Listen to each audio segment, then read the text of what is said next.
어떻게 하면 예수를 말의 올무에 걸리게 할까 상의하고 자기 제자들을 헤롯 당원들과 함께 예수께 보내어 말하되, 선생님이여, 우리가 아노니 당신은 참되시고 진리로 하나님의 도를 가르치시며 아무도 꺼리는 일이 없으시니 이는 사람을 외모로 보지 아니하심이니이다.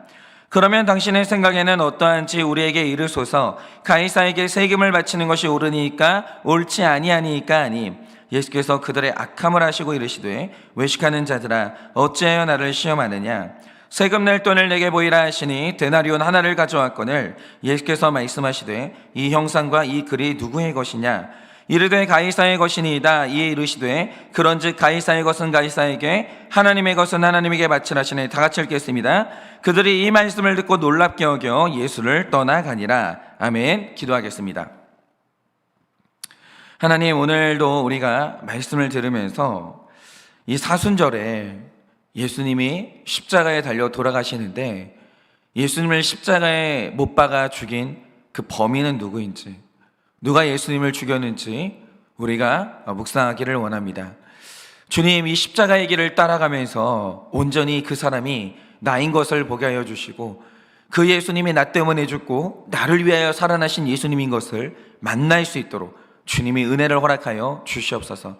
믿사오며 살아계신 예수님 이름 받들어 기도드립니다. 아멘. 네, 우리가 지금 이제 며칠 동안 도대체 예수님은 누가 죽였는가, 이것을 이제 묵상하려고 하는데요. 제가 첫 번째로 어저께 말씀드린 용의자가 누구였습니까? 먼저 주인의 것을 탐내는 욕심이 가득한 사람, 돈맛을 보고 미쳐버린 그 욕심이 많은 사람, 그가 바로 범인이라고 했고, 그리고 두 번째 범인은 자백을 끝까지 않고 가면을 지키고 있는 자, 가면을 쓰고 있는 자가 바로 범인이라고 했습니다. 자백하는 자는 범인이 아니에요. 자백을 하지 않는 그 사람이 범인인 거죠. 그래서 오늘은 이제 우리가 또 다른 이제 범인을 고발하려고 하는데요. 자, 우리가 마태복음을 종반으로 가면 이제 본격적으로 힘쓰는 자들이 등장합니다. 이게 되게 재미있어요. 복음서의 흐름이 이게 재미있는 게 뭐냐면, 예수님이 한창 사역을 하실 때 그 주변에 등장하는 사람들이 누굽니까? 연약한 자들, 병든 자들, 죽어가는 자들, 이렇게 연약한 자들이 나와요. 연약한 자들과 예수님은 늘 능력을 말씀하셨고 복음을 말씀하셨고 기적을 보여주셨습니다. 그런데 이제 종반으로 가면 예수님이 죽어지거든요. 그런데 예수님이 죽어가는 이 시점에 드디어 등장하는 사람들이 누구냐? 힘쓰는 자들이 등장하기 시작해요. 그러니까 오늘 말씀을 보면 대제사장이 나오고 헤롯의 당원이 나오고 빌라도도 나오는데, 드디어 오늘 말씀에 가이사도 등장하는 거예요. 그러니까 이제 종반으로 갈수록 예수님을 죽인 범인이 누구냐, 이게 드러나는데, 예수님을 죽인 범인은 주어진 힘을 잘못 쓰는 자들, 힘을 잘못 이해하고 힘을 잘못 쓰는 자들, 그들이 바로 범인이에요. 그러면 힘이라는 것을 어떻게 쓰는 것이 예수님을 죽이는 것인가? 자, 우리가 이것을 보려고 하는데요. 자, 보수적인 학자들이 합의하는 바, 지금 우리가 묵상하고 있는 마태복음은요, AD 60년경에 쓰여졌습니다. 그러니까 이 책은 예수님이 돌아가시고 나서 적어도 마태가 30년이 지난 후에 그때 쓴 책이 마태복음이라는 거죠. 그러면 여러분이 한번 생각을 해보세요. 어떤 사람이 죽고 나서 30년이 흘렀습니다. 그러면 이제 그 사람을 미워했던 사람들도 감정이 식어질 것이고, 그 사람을 지지했던 사람들도 감정이 식어지면서 그 인물 자체를 좀 객관적으로 파악하는 게 가능해지는 시간이죠. 그러니까 마태복음이 써졌던 시기쯤 됐으면 제자들이라도 머리가 식는 거예요. 뜨거웠던 가슴이 식는 겁니다. 그러면서 예수라는 인물을 좀 객관적으로 돌아볼 시기가 됐다는 거죠. 그런데 신기한 게 뭐냐? 이제 예루살렘으로 들어오신 예수님이 당대의 권력자들과 격돌을 하고 계시는데, 자, 어제 말씀까지는 당시에 누가 뭐래도 최고의 권력자였던 대제사장의 무리와 충돌을 하십니다. 그리고 오늘은 헤롯의 당원, 그리고 바리새인들과 충돌하시고, 그리고 가이사와 한판 붙게 되는 거예요. 가이사의 것은 무엇이냐? 하나님의 것은 무엇이냐? 이 땅의 최고의 권세자와 이제 격돌을 하게 되는 거죠. 그런데 제가 어제 말씀드린 이 충돌의 목적이 뭐였습니까? 15절을 보시면 어떻게 하면 이들이 예수를 말의 올무에 걸리게 할까? 이걸 상의하면서 격돌을 했다는 거죠. 그런데 여러분, 여기서 말하는 말의 올무가 뭡니까? 이 올무를 이 원어적인 의미 그대로 해석하자면 짐승을 잡아서 죽이려고 파놓은 덫이에요. 죽이려고 파놓은 덫이 올무라는 거죠. 그러니까 예수님의 대적자들이 언제나 함정을 팔 때 그 목적은 조금 예수님을 곤란하게 하거나 수치를 주려는 게 아니고 죽이는 거예요. 그것 때문에 오늘 말씀에 나오는 이 세금 논쟁을 시작을 하는 겁니다. 그런데 중요한 건 이거죠. 예수님이 결국 이 올무에 걸렸습니까? 안 걸렸습니까? 조금 억지가 있었지만 나중으로 가면 이 올무에 결국은 걸리십니다. 모르고 걸린 건 아니에요. 알고도 빠지셨지만 어쨌든 예수님은 이 올무에 걸리십니다. 그리고 당시에 가장 참혹하고 잔인한 방법으로 그분이 사형을 당하게 되죠. 예수님이 죽으십니다. 그러니까 오늘 예수님이 당대의 권력자들과 대격돌을 하시는데 결국 이 결론이 뭐냐? 예수님이 패배하십니다. 그러니까 역사를 보면 그렇잖아요. 예수님은 힘 대 힘의 대결에서 지십니다. 그리고 이 마태복음은요, 이 사건이 일어나고 30년 후에 써진 책이에요. 그러면 흔히 말하기를 역사는 승자의 기록이라고 하잖아요. 그렇기 때문에 성경책의 주인공은 이 힘 대 힘의 대결에서 승리한 대제사장인 안나스와 가야바가 이 성경책의 주인이 되는 게 맞죠. 그런데 신기한 사실이 뭐냐? 2000년이 지난 지금 22절 말씀처럼 전 세계가 대제사장인 바리새인 헤롯 당원의 말씀을 놀랍게 여기는 게 아니라 지금 우리가 패배하고 죽으신 예수님의 말씀을 놀랍게 여긴다라는 거예요.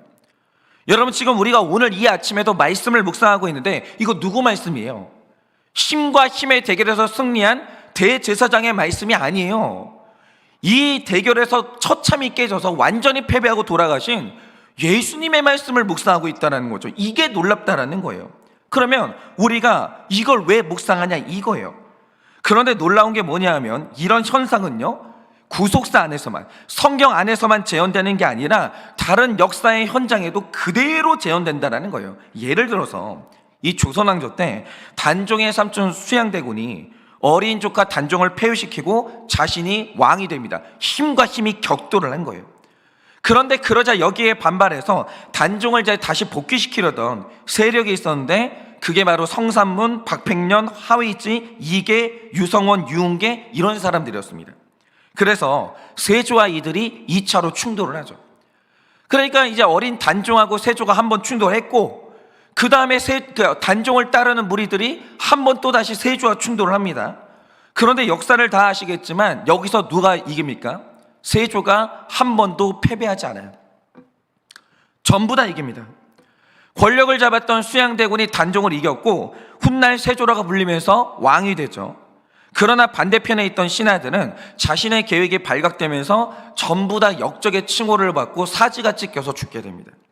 완전히 패배한 거죠. 완전히. 그런데 우리 역사가 너무 신기한 게 뭐냐면 역사를 지나면서 사람들이 기억하고 위인으로 높이는 사람들이 누굽니까? 승자인 세조가 아니라 패배해서 무참히 죽임을 당한 신하들이에요. 역사는 이것이 바로 신비예요. 누가 그랬잖아요. 역사는 승자가 쓴다면서요. 그런데 왜 승자인 세조는 악역으로 이제 기록되고 왜 처참하게 죽었던 신하들이 이 역사의 위인으로 기록됐냐 이거죠. 이게 역사의 신비예요. 그러니까 제가 아까 말씀드린 6명의 신하들을 사육신이라고 하는데 예전에 제 딸이요, 한국을 빛낸 100명의 위인들이라는 노래를 계속 불렀어요. 하루 종일 그걸 불렀어요. 그러니까 저도 어쩔 수 없이 딸하고 같이 그 책을 보면서 같이 부르는데 거기서 본 게 뭐냐?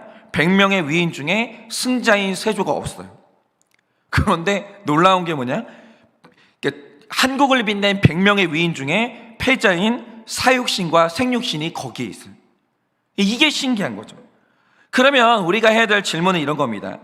역사에 모든 인물이 그런 것은 아니지만 어떤 경우에 왜 우리는 승자보다 패자를 더 존경하고 따르냐 이거죠. 그들은 힘과 힘의 대결에서 분명히 졌는데 왜 우리는 패배자를 존경할까요? 그 중요한 원리를 우리가 이 구속사에서 찾아야 되는 거예요. 자, 우리가 성경을 보면 힘을 뜻하는 단어가 2개 있거든요. 그게 뭐냐? 하나가 디나미스라는 단어고 하나가 엑수시아라는 단어예요. 둘 다 힘을 뜻하는 단어입니다. 그런데 이 두 단어는 힘이라는 현상에 대해서 완전히 다른 뜻을 가지고 있는 거예요. 그럼 먼저 이 디나미스가 뭐냐, 이걸 설명해 보면, 어떤 사람이 근육을 열심히 키워가지고 완력을 길렀는데, 그러면 이렇게 기른 힘의 목적이 뭐냐, 이 옛날 시대를 배경으로 하는 드라마를 보면요, 이 근육을 가지고 약을 파는 사람들이 있었어요. 그러니까 말하자면 어떤 덩치가 크고 힘센 사람이 군중들을 이제 모아놓고 차력쇼를 하는 거예요. 그 좋은 힘을 가지고 으아 이러면서 사과를 깨버리고 수박을 깨버리는 거죠. 그리고 이 힘을 보여준 다음에 하는 말이 뭐냐, 뭐 애들은 가라 막 이러면서, 당신들이 이 약을 먹으면 나처럼 정력이 세질 수 있다 이러면서 약을 팔아요. 그 좋은 근육을 가지고 약 파는 거예요. 그러니까 지금 이 디나미스라는 이 힘은 내가 소유한 힘이고 나의 이익을 위해 쓰는 힘인데, 이게 바로 디나미스의 디나미스의 뜻이라는 거죠. 그리고 성경에서 힘을 디나미스로 썼던 사람의 대표가 누구냐면, 그게 바로 삼손입니다. 삼손은 힘을 가지고 내 성질 거스리는 사람을 당나귀 턱뼈를 가지고 때려 죽였어요. 그리고 이제 이방 여자, 불신 여자를 얻기 위해서 자기 힘을 썼고, 음란을 채우기 위해서 자기 힘을 썼습니다. 그러니까 이게 바로 디나미스예요. 나를 위해서 쓰는, 내 사욕을 위해서 쓰는 그 힘, 그게 바로 디나미스라는 거죠. 그런데 성경이 말하는 또 하나의 힘이 있는데, 바로 그게 엑수시아예요. 그러면 이 엑수시아는 어떤 힘인가? 최근에 보니까 이 교섭이라는 영화가 나왔더라고요. 그런데 그게 보니까 지난 2007년도에 일어났던 이 샘물교회 피랍 사태를 배경으로 한 게 이 영화예요. 그러니까 이 영화에 나오는 사람들이 이슬람 무장단체에게 납치를 당하면서 이제 그들의 석방을 위해서 한국 정부가 협상을 하는 겁니다. 그런데 제가 이 협상을 할 때 보니까요, 대통령이 직접 하지는 않더라고요. 그러니까 처음에 협상을 할 때 협상의 카드가 가벼울 때가 있어요. 예를 들어서 우리가 이 인질들을 풀어주는 조건으로 한 10억의 합의를 보자, 이 정도 금액이다 그러면 외교부의 직원이 협상을 해요. 그 정도는 외교부 직업이, 외교부 직원이 합의할 수 있는 금액 정도가 되는 거죠. 그런데 점점 시간이 지나면서 내가 내줘야 될 대가가 너무 커지는 거예요. 중동에서 한국 군대를 전부 빼라, 그럼 100억 정도의 합의금을 달라, 이런 식으로 합의금이 너무 커지는 거예요. 그럼 이제 외교부 직원이 협상이 안 돼요. 권한이 없는 거죠. 그 다음에 누가 등장하냐? 외교부 장관이 등장을 해요. 이제 외교부 장관 정도 되면 한 100억 정도 움직일 수 있는 권한이 생기는 거예요. 이런 식으로 하더라고요. 급을 계속 올려요. 그러니까 협상의 대표로 나온다라는 것은 엄청난 힘을 가진 존재인데, 여기에서 중요한 게 뭐냐? 이 대리자가 가진 힘이라는 것은 내 힘이 아니고 나를 위한 힘도 아니에요. 이것은 원래 최종 결정권자인 대통령의 힘이고, 주권자인 국민을 구하기 위한 힘이기 때문에 그 힘은 내 위에 있는 사람의 뜻을 이루는 데만 써야 됩니다. 그런데 만약 대리인이 그 경계를 벗어나면 그 힘은 월권이 되면서 처벌을 받게 되는 거죠. 그러니까 나보다 높은 분의 뜻을 이루는 것, 그리고 나의 힘을 제한받는 것, 그것이 바로 엑수시아예요. 이렇게 내 힘이나 나를 위한 것이 아니라 나보다 높은 분의 뜻을 받들고 그 뜻을 위해서만 힘을 쓰는 게, 이게 바로 엑수시아라는 거죠. 그러니까 이 역사라는 것을 보면요, 언제나 힘과 힘이 충돌해요. 여러분, 영적인 세계를 보세요. 영적인 세계에서 일어난 일이 전쟁이에요. 영적 전쟁이 벌어지고 있어요. 힘과 힘이 충돌해요. 가정을 보세요. 가정도 결국에는 에너지의 충돌인 거예요. 힘과 힘의 충돌이에요.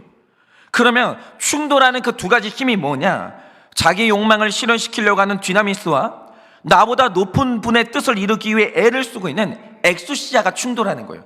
역사라는 것은 이 두 가지 힘의 충돌이에요. 디나미스와 엑수시아의 충돌. 그런데 재미있는 게 뭐냐면, 역사에서는 단 한 번도 이기적인 디나미스가 섬기는 힘이죠, 엑수시아를 이긴 적이 없어요. 물론 당시에는 디나미스가 엑수시아를 이기고 승리하는 것처럼 보일 때가 있습니다. 그런데 역사가 지나갔을 때 디나미스라는 힘을 썼던 사람들은 역사에서 전부 다 단죄를 당합니다. 전부 다, 어김이 없어요. 전부 단죄를 당합니다. 예를 들어서 독재국가를 보세요. 독재국가는 독재자가 다 승리를 하잖아요. 역사가 지나 보십시오. 역사에서 독재자 중에 미화된 독재자는 아무도 없습니다. 전부 다 단죄를 당해요. 그리고 패배했던 사람들은 전부 다 복권이 되는 거예요. 그러니까 언제나 사람들이 어디에 권위를 느끼냐, 그리고 어떤 사람의 말씀에 놀라움을 느끼냐, 언제나 엑수시아라는 힘을 썼던 그들에게 권위를 느끼고 그들의 말씀에 놀랍게 반응을 하는 거예요. 그리고 이것을 아까의 그 역사적인 사건으로 설명을 해보자 이거죠. 조선 왕조 시대에 사람들이 따랐던 가치가 성리학이었거든요. 근데 이 성리학이 불교의 반발에서 나온 사상이거든요. 다시 말해 불교는 우리 고통의 원인을 탐구하고 그것을 해결하고자 하는 종교가 불교예요. 그러니까 이제 불교에서는 그럼 고통이 어디에서 오냐? 모든 종류의 집착이 고통의 원인이라고 본 거예요. 그러면 이 집착을 끊어내는 방법이 뭡니까? 바로 그게 속세와의 연을 끊어버리는 거예요. 이렇게 사람이 세상에서 분리되면 집착이 사라지게 되고 그러면 고통에서 해방될 수 있다는 거죠. 그런데 조선 왕조의 기틀을 만들었던 정도전이요, 이런 불교 사상에 진절머리를 낸 거예요. 아니, 현실 세계를 보면 우리 자식들이 굶어 죽어가고 있고 전쟁이 끊어지지 않고 있고 엄청난 고통과 부패가 만연하고 있는데 지식인들과 종교인들이 세상과 연을 끊어버리는 거예요. 전부 다 산속으로 들어가 버린 거예요. 머리 깎고. 그러면 속세에 남은 백성들의 고통은 누가 해결해요? 누가 해결할 거예요? 그래서 이 정도전이 여기에 완전히 화가 나가지고 불교 사상은 현실성이 없다 이렇게 봤던 거예요. 그래 뭐 불교를 믿으면 내 마음은 편해지지 있다라고 하죠. 그러면 현실 세계의 문제는 어떻게 해결할 거예요? 현실성이 없다라고 본 거예요. 그래서 그가 들고 온 게 성리학이에요. 이 성리학은 굉장히 실용적인 사상이고 현실에 적극적으로 참여하는 사상이거든요. 그리고 특징적인 것이 성리학이 의리를 굉장히 중요하게 생각합니다. 의리. 그러니까 성리학이 말하는 의리는요, 한 번 뜻을 정했을 때 두 마음을 품지 않는 게 의리예요. 바로 성리학이 조선시대의 가장 큰 뜻이었는데 역시나 조선시대에도 엑수시아, 다시 말해 조선의 큰 뜻인 성리학을 섬기는 데 힘을 쓴 사람이 있었고 자기 욕망을 위해서 뒤나미스로 나가는 사람들이 있었어요. 어김없이 역사는 이 두 힘의 충돌이에요. 바로 그게 아까 말한 사육신과 세조 같은 사람인데, 여러분 사육신이 끝까지 단종을 따랐던 이유가 뭐겠습니까? 조선이 적법한 절차로 한 임금을 세웠고 내가 그분을 왕으로 인정한 이상 다른 왕을 세울 수가 없다라는 거예요. 나는 의리상 그럴 수가 없다라는 거죠. 그러니까 이 의리가 뭐냐? 말하자면 이게 엑수시아예요. 반대로 세조에 대한 여러 가지 평가가 있지만 어쨌든 세조는 자신의 뜻을 펼치기 위해서 성리학의 가치를 뒤밟고 뒤나미스, 즉 자신의 완력과 야망으로 나갔거든요. 그래서 당시에는 세조의 뒤나미스가 이기는 듯 했죠. 그런데 시간이 지나고 나니까 사람들이 따르고 권위를 느낀 가치가 누굽니까? 사육신에게 더 큰 권위를 느끼고 그들이 역사에서 높임을 받는 거예요. 그러니까 영육일원론이라고 성경의 원리는 어디에서나 통하는 거예요. 꼭 하나님을 믿는 사람이 아니더라도 누군가 엑소시아의 원리로 나가는 사람이 있으면 그 사람은 역사의 승자로 남게 되는 거죠. 그리고 사람들이 그 사람의 말씀에 귀를 기울이게 되는 겁니다. 그리고 이런 의미에서 오늘 말씀을 좀 보자 이거죠. 오늘 말씀은 누가 뭐래도 힘과 힘의 대결이에요. 그런데 이 당시 대제사장이 가진 힘이라는 것은 과장하지 않고 정말 대단했습니다. 그러니까 사실 오늘 말씀에 바리새인이 나오고 헤롯의 당원들이 나오는데 이 모든 판을 짜고 있는 사람이 누구냐? 배후에 있는 대제사장이에요. 그래 결국에는 오늘 말씀에 이 가이사라는 절대 권력자의 이름까지 나옵니다. 대단했죠. 대제사장 엄청난 사람입니다. 먼저 대제사장은 성전에서 이루어지는 모든 상권의 허락권을 가진 사람이고 심지어 그 땅의 최고 권력자인 총독과 맞설 수 있는 굉장한 실력자였습니다. 그런데 지난 말씀에서 우리가 본 게 뭡니까? 지금 성전이라는 것은 하나님이 아니라 대제사장이 완전히 장악한 공간인데 예수님이 거기로 오시더니 그가 장악하는 모든 장사를 둘러 엎으십니다. 예수님도 힘을 쓰시는 거예요. 근데 뭐 때문에 이 힘을 쓰셨습니까? 하나님의 뜻을 이루기 위해서 엑수시아로 나가신 거죠. 그러자 이 소식을 들은 대제사장이 엄청나게 분노했고, 그래서 예수님을 죽이고자 오늘 말씀의 시험을 딱 던지는 거예요. 이 시험이 쌓이고 쌓여가지고 결국 예수님은 십자가에서 죽임을 당하십니다. 그러니까 오늘 말씀은요, 그냥 볼 게 아니라 힘과 힘, 기와 기가 부딪히고 있는 엄청나게 긴장된 순간이라는 거죠. 그런데 여기에서 중요한 것은 지금 부딪히고 있는 이 힘의 본질이 뭐냐라는 겁니다. 그래서 먼저 헤롯의 당원, 다시 말해 대제사장 쪽을 보면, 원래 이스라엘의 제사장직은 두 가지 특징이 있는데요. 대제사장은 임명직이 아니라 세습직이에요. 그러니까 레위 지파 중에서도 오직 아론의 혈통이 아니면 대제사장이 될 수가 없죠. 그리고 대제사장은 종신직이라서 한번 임명되면 죽을 때까지 충성을 해야 돼요. 그래서 원래 이 직분은요, 성직은 매매가 안 되는 거예요. 성직은 돈 가지고 사고 파는 게 아닙니다. 경쟁도 없어요. 그냥 물려받는 거예요. 그런데 이스라엘을 로마가 통치하기 시작하면서 대제사장직이 임명직으로 바뀌었는데, 이때부터는 아론의 후손이 아니더라도 로마와 관계가 좋은 사람, 정치를 잘하는 사람이면 누구나 대제사장이 될 수 있었습니다. 그런데 상황이 이렇게 되니까 이스라엘 안에서 서로 대제사장이 되겠다고 피 튀기는 경쟁이 시작됐는데, 이유가 뭐냐?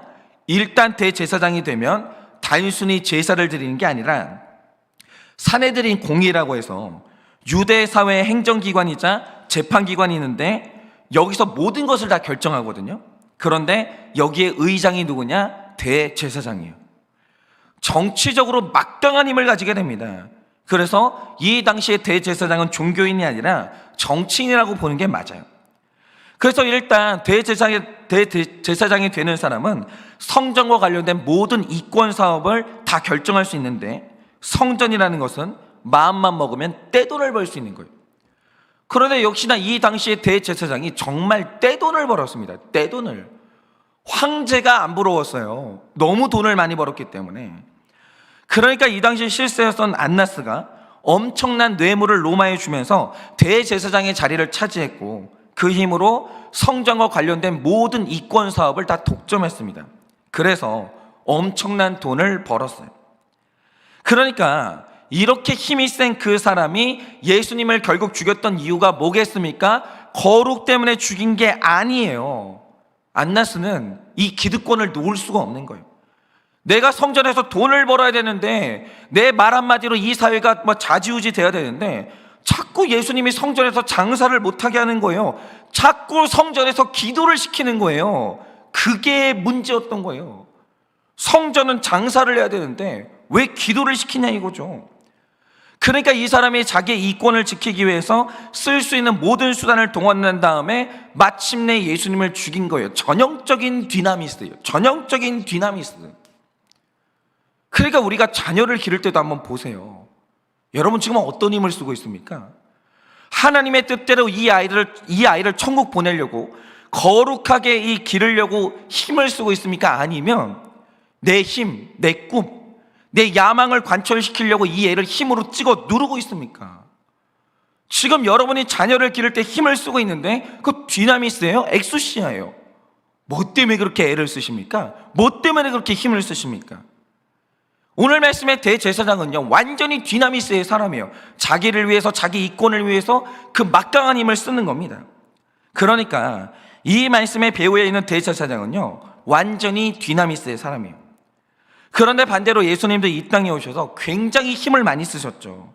그런데 그분이 힘을 썼던 그 힘의 본질이 뭡니까? 예수님은 자기의 일을 하려고 오신 분이 아니에요. 예를 들어서 예수님의 인생이 자기를 위한 인생이었으면 왜 십자가에서 죽으셨겠습니까? 예수님은 이 땅에 오실 때 자기의 행복을 이루려고 오신 분이 아니에요. 그러면 예수님은 이 땅에 오신 이유가 뭡니까? 요한복음 6장 38절에 명백히 기록되어 있는데 이렇게 기록하고 있습니다. 내가 하늘에서 내려온 것은 내 뜻을 행하려 함이 아니요 나를 보내신 이의 뜻을 행하려 함이니라 라고 했는데, 이게 바로 정확히 엑수시아예요. 정확히 엑수시아예요. 예수님은 사시는 날 내내 자기 메시지가 아니라 하나님이 주신 말씀을 전달했고, 어딘가를 갈 때 하나님이 원하시는 곳을 갔고, 하나님이 원하시는 일을 이루는데 자기의 힘을 다 썼다는 거죠. 그런데 이렇게 살다 보니 일어난 일이 뭡니까? 오늘 말씀처럼 뒤나미스로 사는 대제사장과 엑소시아로 사는 예수님이 충돌을 하는 거예요. 충돌을 하는 거죠. 그리고 이 충돌 가운데서 언뜻 보기에 이긴 것은 뒤나미스 같았고, 엑소시아로 나아갔던 예수님은 힘 한번 써보지 못하고 완벽히 패배한 것처럼 보였습니다. 그런데 이 사건이 일어나고 30년이 지났어요. 마태가 복음서를 씁니다. 그러면서 정말 이상한 일이 일어났는데 그게 뭡니까? 당시로서는 대제사장 안나스는 가장 높은 사람이고 엄청난 실력자였어요. 그런데 역사 속에, 성경에 이 사람의 말이 아름답게 기록된 구절이 하나도 없어요. 하나도. 그리고 성경은 명백히 말합니다. 대제사장은 지옥 갔어요. 힘을 완전히 뒤나미스로 썼던 빌라도는 지옥 갔어요. 그러니까 승리한 사람들 중에, 예수님을 누르고 승리한 사람 중에 천국 간 사람은 단 한 명도 없어요. 단 한 명도. 여러분, 예수님 이기고 천국 가는 사람은 없어요. 예수님 이기려면 뒤나미스로 나가야 되거든요. 뒤나미스로 이 말씀을 누르고 하나님의 뜻을 누르고 그리고 천국 가는 사람은 아무도 없는 거예요. 그러니까 사람들이 그 사람의 말과 기록을 다 무시를 하는 겁니다. 기억해야 될 가치를 못 느끼는 거예요. 그런데 오늘 패배자인 예수님의 말씀, 다시 말해 성경책은 지금도 전 세계에서 가장 많이 팔린 책이 되는데, 굉장히 유명한 이 광고 카피가 있죠. 아우디에서 나온 이 광고인데, 아우디가 유일하게 이길 수 없는 한 가지, 그게 바로 성경책이라, 그렇게 얘기를 했더라고요. 성경책이 지금까지 역사상 전 세계에서 가장 많이 팔린 책이 됐고, 지금도 수많은 사람들이 예수님 말씀대로 살아가려고 애를 쓰는데, 예수님이 누구예요? 패배자예요. 사형수예요. 그런데 왜 우리는 그 사람의 말씀에 영을 열광하고 왜 우리가 그분을 하나님으로 따르냐, 이거죠. 여러분, 우리가 지금요 매일 큐티하는데 누구 말씀을 큐티해요? 살해당하고 패배하신 예수님 말씀을 큐티하는 거예요. 그러니까 우리의 의무는 여기에 있는 거죠. 왜 우리는 역사의 승자가 아니라 패배자를 하나님으로 인정하고 그분의 말씀을 따르고 있냐, 이거죠. 여러분, 이게 너무 이상한 이유가 뭐냐? 우리가 말씀대로 살아가면 우리도 져야 돼요. 여러분, 그거 아십니까? 여러분, 우리가 그리스도인으로 살고 예수님 말씀대로 살다 보면요, 뒤나미스로 나오는 사람한테 우리는 이길 수가 없는 거예요. 여러분도 죽어야 돼요. 여러분, 예수님이 오늘도 말씀하시기를 뭡니까? 십자가로 못 박지 말고 못 박히라는 거예요. 도대체 우리는 왜 이 말씀을 따르냐, 이거예요. 왜 여기에 권위를 느끼냐, 이거죠. 그러면 여러분, 이 세상에서 가장 권위 있는 사람은 힘 있는 사람이 아니라 말씀대로 사는 사람이에요. 힘을 어디에다 쓸 것인가? 사람을 주먹으로 죽이는 데 쓰는 게 아니라 맞아 죽는 데 힘을 쓰는 것. 십자가로 못을 박는 데 힘을 쓰는 게 아니라 못 박히는 데 힘을 쓰는 것. 혈기를 터트리는 데 힘을 쓰는 게 아니라 혈기를 누르는 데 힘을 쓰는 것. 그게 바로 우리가 나아가야 될 힘인데, 그 사람이 결국에 승리를 한다는 거죠. 바로 여기서 우리 성도님들이 얻을 수 있는 답이 있어요. 가끔 어떤 성도님들을 만나면 이런 말씀 하시는 분들이 있습니다. 한 가정에 불신자 배우자가 있고 믿는 내가 있어요. 서로 작용하는 힘이 다른 거예요. 여러분, 이걸 아셔야 돼요. 내가 만약에 불신자와 한 집에서 살아간다, 둘 다 힘이 있죠. 내 안에서 역사하는 힘의 성격이 완전히 다르다는 것을 아셔야 돼요. 여러분, 목사님을 만나면 항상 하는 말이 뭡니까? 믿는 사람이 회개해요. 믿는 사람은요, 논리로 찍어 누르는 사람이 아니에요.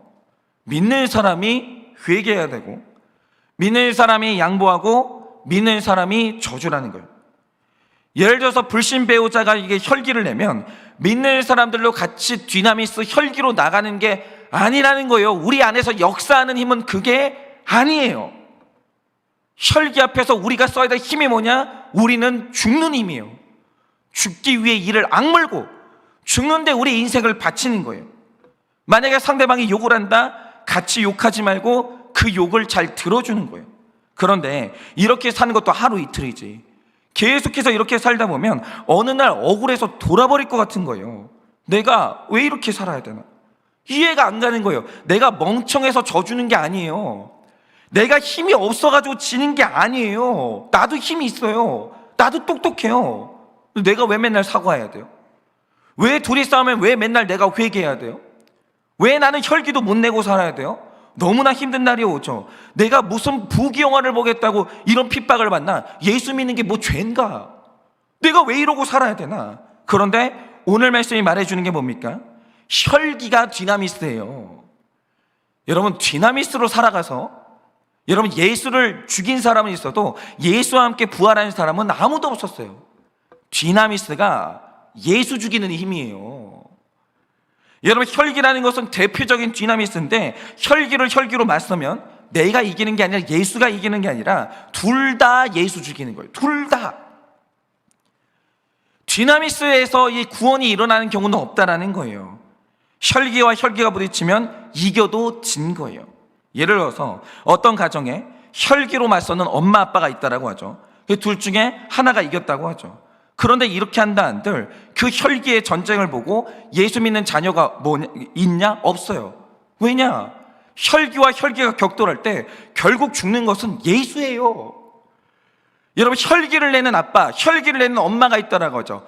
그 혈기를 내는 엄마 아빠를 보면서 예수가 보이는 자녀가 있냐? 없습니다. 없어요. 여러분, 그걸 아셔야 돼요. 혈기를 내면 속이 시원하겠죠. 내가 이겼어요. 아주 그냥 논리를 가지고 이 남편 이 아내 집 밟아줬어요. 결과가 뭔지 아십니까? 애들이 예수를 안 믿어요. 왜냐? 엄마 아빠가 그 혈기를 가지고 내가 들었던 말씀을 못을 박아버렸거든요. 내가 믿는 믿음을 못을 박아버렸거든요. 그분들이요, 예수를 죽이는 거예요. 그걸 본 거예요. 그런데 혈기 있는 엄마 아빠 밑에서 누가 예수를 믿어요? 여러분, 목사님이 혈기 내잖아요. 자녀들 다 하나님 떠나요. 장로님, 권사님이 혈기 내잖아요. 애들이 하나님 없대요. 다 떠나요. 디나미스는요, 결국 내가 이기는 게 아니에요. 내가 예수를 십자가에 못 박는 힘인 거예요. 디나미스는 혈기를 이기는 방법이 뭐냐? 그래서 엑수시아로 나아가는 거예요. 여러분, 어떤 아버지가 혈기를 막 낸다고 하죠. 근데 그 집에 자녀가 예수 믿게 됐어요. 이유가 뭔지 아십니까? 엄마가 죽도록 그 아버지를 섬기는 거예요. 그 아버지를 사랑하는 거예요. 근데 이상하죠? 엄마가 밟혀요. 엄마가 패배해요. 근데 자녀들은 거기에서 살아계신 하나님의 능력을 보는 거예요. 그게 바로 엑수시아예요. 그게 엑수시아라는 거죠. 혈기 내는 사람에 대한 하나님의 뜻이 뭡니까? 누군가 너의 오른편 뺨을 치거든 왼쪽 뺨도 돌려대라는 거예요. 이게 언뜻 보면 이해가 안 가죠. 근데 이 말 뜻이 뭐냐? 디나미스의 힘에 대해서 엑수시아, 다시 말해 하나님의 말씀에 순종하는 순교의 힘으로 나아가라는 거예요. 바로 거기에서 이 구원이 일어나는 거예요. 사랑으로 나아가라는 거죠. 그런데 이렇게 부딪히면 당장 혈기가 이기는 것 같아도, 그러나 역사가 말해주고 성경이 말해주는 진실이 뭡니까? 절대로 디나미스는 엑수시아를 이길 수가 없는 거예요. 없어요. 당장엔 자녀들이 혈기 내고 폭력을 저지르는 그 아버지를 무서워하고 그 아버지에게 꼼짝 못하는 것 같죠. 그러나 결국 자녀들이 권위를 느끼는 쪽이 어디냐? 그것은 하나님 말씀에 따라 계속해서 혈기를 죽이고 죽도록 남편에게 복종한 아내예요. 그 어머니죠. 여러분, 디나미스로 나가는 부모, 디나미스로 나가는 직분자 절대로 권위를 가질 수 없어요. 목자님들 마찬가지입니다. 목원들 중에 혈기로 나오는 사람이 있어요. 나의 권위를 인정하지 않는 사람이 있어요. 그럼 죽으세요. 뭘 자꾸 이겨먹으려고 그래요? 회개하세요. 잘못했다고 하세요. 싹싹 비세요. 죽을 죄를 졌다고, 내가 당신의 마음에 상처를 줘서 너무 미안하다고 비세요. 죽어버리세요. 그게 바로 우리가 사는 길이에요. 무조건 하나님의 뜻을 이루는 엑수시아로 나아가야 되는 거예요. 그때서만 우리는 진짜 승리를 할 수가 있는 거예요. 그러니 오늘 하루를 사실 때 혈기를 죽이십시오. 우리가 만약에 힘을 써야 된다, 그 힘을 써야 되는 유일한 방법이 뭐냐, 유일한 방향이 뭐냐? 혈기를 죽이는데 애를 쓰시고 힘을 쓰세요. 그리고 말씀에 순종하셔서 하나님이 주신 말씀의 권위로 결국에는 모든 것을 이기는 여러분 되시기를 예수님의 이름으로 축원을 드립니다. 제가 이 시간에 기도하고 축도함으로 마치겠습니다. 기도하겠습니다. 주님, 지난날 나는 절대로 지지 않고 늘 내가 승리하면서 그렇게 살아왔습니다. 그런데 그렇게 이기고 또 이기면서 살아왔더니 내 자녀도 교회를 떠나고 내 배우자도 교회를 떠나고 내 곁에 남은 것이 아무것도 없습니다. 그러나 주님, 지난날 저는 저희 어머니와 아버지가 도대체 왜 저렇게 살아가는지, 왜 예수 믿는다고 사명 감당한다는 이유로 저렇게 가난하게 사는지, 왜 맨날 미안하다는 말을 입에 달고 사는지 이해를 할 수가 없었습니다. 그런데 결국 정신을 차려보니 자녀들은 셋 다 목회자가 되어 있었고 결국 어머니 아버지에게 고개를 숙이는 그런 결과로 나타났습니다. 주님, 혈기가 아닙니다. 사랑이고 죽음입니다. 희생입니다. 디나미스가 아닙니다. 엑소시아입니다. 오늘도 우리가 나의 뜻을 이루기 위해서 힘을 쓰는 것이 아니라, 혈기를 내는 것이 아니라 오직 하나님의 말씀을 이루기 위해서 순교하고 죽어질 때 결국 우리가 승리하게 될 것이니 오늘 하루도 혈기가 아니라 말씀으로 나아가 완전히 죽어지고 결국 부활하는 인생을 살 수 있도록 은혜를 허락하여 주시옵소서. 지금은 우리 주 예수 그리스도의 은혜와 하나님 아버지의 그 크신 사랑과 성령님의 위로하시고 교통하여 주시는 그 역사하심이 오늘도 나의 혈기가 아니라 하나님의 말씀으로 승리하기를 원하는 사랑하는 모든 성도님들의 머리 위에 지금으로부터 영원 무궁토록 함께 있을지어다. 아멘.